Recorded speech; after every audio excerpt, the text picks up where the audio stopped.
Hello everyone, good morning. তো আজকে হচ্ছে রবিবার, আর এটা হচ্ছে লাস্ট রবিবারের আমি একটা ভ্লগ ভিডিও তোমাদের সাথে শেয়ার করছি। তো রবিবার মানে একটু ল্যাদ খাওয়ার দিন। তো যথারীতি অনেকটাই লেট হয়েছে, ঘুম থেকে উঠতে 9টা বেজে গেছে। তো তারপর ফ্রেশ হয়ে এখন যাব হচ্ছে বাজারে, সবজি মাছের বাজার সব কিছুই করে আনবো। আর আমি যেহেতু সপ্তাহে বাজারটা করি, বিশেষ করে সবজি বাজার মাছের বাজারগুলো, কারণ রোজ দিন যাওয়ার সময় হয়ে ওঠে না। আর আমাদের বাজারটা না একটু দূরে, আমাদের থেকে বাড়ি থেকে যেতে কিছুটা সময় লাগে। তো সেই জন্য একদিন গিয়েই সমস্ত বাজারঘাটগুলো করে আনার চেষ্টা করি। তো আজকে হচ্ছে সেই দিন, বাজার করার দিন। বেশিরভাগ দিন হয় শনিবার নয় রবিবার করি। তো শনিবার গতকাল একটু বৃষ্টি বৃষ্টি ওয়েদার ছিল, যাওয়া হয়নি, মানে বৃষ্টি পড়ছিল। তো তাই আজকেই চলে গেছিলাম সকালে। আর ওখানে গিয়ে তো সবজি যা নেওয়ার নিলাম। তারপর আজকে দেখি প্রচুর মাছ উঠেছে, মানে অনেক নতুন নতুন মাছ উঠেছে যেগুলো আমি খাইনি আজ পর্যন্ত। তো সেই রকম মাছ আমি কিছু নিয়ে নিলাম, কিছু বলতে একরকমই নিয়েছি। তো তোমাদের বাড়ি গিয়ে দেখাচ্ছি যে আমি কি কি মাছ নিয়েছি। আর এখানে এত মাছের ভ্যারাইটি না, আর মাছের বাজারে কিন্তু যেতে আমার মানে দেখতে, মাছ দেখতে খুব ভালো লাগে। তোমাদের কার কার এরকম মাছ দেখতে ভালো লাগে, আর মাছ দেখার থেকেও মাছ কাটা কাদের কাদের ভালো লাগে অবশ্যই কিন্তু কমেন্ট করে জানিও। আমার কিন্তু মাছ কাটা দেখতেও ভীষণ ভালো লাগে। তো এই যে বাড়িতে চলে এসেছি, আর সমস্ত মাছ মাংস যা যা নিয়েছি সব কিছুই ঢেলে নিচ্ছি, কারণ এগুলোকে পরিষ্কার করে রাখবো। আর বাড়ি আসতে আসতে বেজে গেছিলো 11:30 পৌনে 12টা মতন, অনেকটাই দেরি হয়ে গেছিলো। আর সেই কারণেই বাজার থেকে না একটু পেটাই পরোটা কিনে এনেছিলাম আর কি। আমাদের এখানে খুব ভালো একটা দোকান আছে যেখানে ভালো আর কি পেটাই পরোটা পাওয়া যায়। কমানো বাড়ানোতে এই যে এইটা, হ্যাঁ, আর এই যে মাঝখানের এই সুইচটা, এই যে ভিতরে ঢোকা দেখতে পাচ্ছ, এইটাকে এরকম করে চাপলে এটা ভিতরে ঢুকে যায়। ভিতরে ঢুকে গেলে ফ্রিজের যে বরফটা ওটা গলে যাবে, মানে ডিপ ফ্রিজের বরফটা। কিন্তু ফ্রিজ চলছে, বাইরে ঠান্ডা রয়েছে, বাইরেটা ডিপ ফ্রিজটা শুধু ডিপ ফ্রিজটা বন্ধ। আমরাই তো এত, আমি তো জানতামই না, আমার কাকিমা বললো তাই জানছি। আর তুমি জানতে এত বছরে? না, সেটাই তো বলছি। আর সমস্ত কিছু মাছ মাংসের সব বাজার গুছিয়ে রেখে আমি সব রান্নার জোগাড় করে নিয়েছি। আজকে করব চিংড়ি মাছ দিয়ে, এটা হচ্ছে ওই খারকোল পাতা আছে না, তার যে ডাঁটাগুলো হয় ওই ডাঁটা দিয়ে চিংড়ি মাছ দিয়ে আলু আর কাঁঠালের দানা দিয়ে একটা মাখা মাখা তরকারি করব, ওই কচুল্লতির মতনই। আর করব চিকেনের পাতলা করে ঝোল করব আজকে। আর একদমই খুব রিচ করব না, মানে বাটা মশলা বলতে গিয়ে আদা রসুনই থাকবে। আর বেশিরভাগটাই সবটাই করব আমি গুঁড়ো মশলা দিয়ে।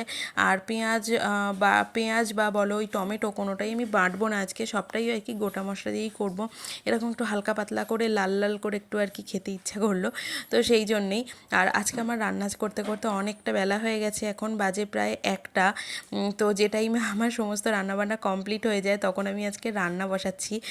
কারণটা হচ্ছে কি, সমস্ত মাছের গোছালাম, একে তো মাছ মানে সব জল আর কি গায়ের মধ্যে, আর তার উপর ওই কই মাছ দেখালাম, যেহেতু কই মাছ প্রচণ্ড আর কি শক্ত হয়, মানে ওর প্রাণটা মানে কাটলেও মরে না। আর মানে একদম লাফিয়ে, মানে জলের মধ্যে যেই দিয়েছি লাফিয়ে না একদম সারা গায়ে আঁশজল হয়ে গেছে। তো স্নান না করে আর থাকতে পারলাম না, একেবারে স্নান টান করে ফ্রেশ হয়ে তারপরে আর কি রান্না বসালাম। আর এই আমার ভিডিওর মাধ্যমে আমি একজনকে ভীষণভাবে থ্যাঙ্কস জানাচ্ছি। জানি না সামনাসামনি দেখা হবে কি না কোনো দিনও, যদি হয় তো আমি তাকে তখনও থ্যাংক ইউ জানাবো। তো আজকে আমি যাকে থ্যাংক ইউ জানাচ্ছি সে হচ্ছে ঈশিতা সাহা বাইন। কারণ ও আমাকে ভীষণভাবে হেল্প করেছে একটা বিষয়ে। আসলে আমি ওর ভিডিওগুলো দেখি, তো ওর ভিডিওতে মানে ফেসবুকে আর কি কভার ফটো আর কি দেয়, মানে থাম্বনেল দেয় আর কি, এডিট করা যায়। তো সেটা আমি জানতাম না। ওর ভিডিওতে আমি যখন দেখি ওকে আমি জিজ্ঞাসা করেছিলাম, এর আগে আমি আরও দুজনকে জিজ্ঞাসা করেছিলাম, তারা কিন্তু আমাকে অ্যাভয়েড করে গেছে। তো জানি না এটা করাতে কার কী লাভ, মানে কেউ যদি কাউকে কিছু বলে তাহলে সেটা তার কমে যায় না, মানে তার জ্ঞানটা কমে যায় না, বরঞ্চ সে মানে বাড়ে। তো যাই হোক, আমি সেই বিষয়ে যাচ্ছি না।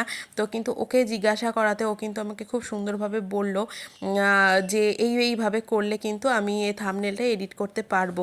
তো সেই জন্য ওকে আমি ভীষণভাবে থ্যাংক ইউ জানাচ্ছি। থ্যাংক ইউ ঈশিতা, তুমি আমাকে এতটা হেল্প করেছো, তোমার কাছে আমি সত্যিই থ্যাঙ্কফুল। আর আসলে কি বলো তো, ও আমার থেকে কয়েক বছরের ছোট। তো আমি এটা বিশ্বাস করি না যে ছোট বলেই যে সব কিছু মানে তার কাছ থেকে জানা যায় না, বড়রাই সব কিছু জানে এমনটা কোনো ব্যাপার নয়। মানে সত্যি কথা তো জানার তো মানে কোনো শেষ হয় না, জানা বা শিক্ষা প্রত্যেকের কাছ থেকেই নিতে পারে। তো এই বিষয়টা আমার কিন্তু ওর খুব ভালোও লেগেছে। তো এটাই আর কি বলবো আমি লাস্ট টাইম না, মানে আজকে ভিডিওতে আমি ওকে মানে আর কি জানাচ্ছি থ্যাংক ইউ ঈশিতা। তো দেখো আমার সমস্ত রান্নাঘর পরিষ্কার পরিচ্ছন্ন করা হয়ে গেছে, আর আমি তো রান্নাঘর পরিষ্কার পরিচ্ছন্ন মানে পরিষ্কার বলতে কি, এমনি তো কিচেন কাউন্টার টপটা তো পরিষ্কার করি, তাছাড়া ওই গ্যাসটাকেও না আমি পুরো বাসনের মতন করে একদম মাজা ঘষা করি। তো সেটা তোমরা দেখতেই পেলে। আর তারপরে স্নান তো একে হয়েই গেছিলো, তাও একটুখানি গায়ে জল টল দিয়ে আসলাম।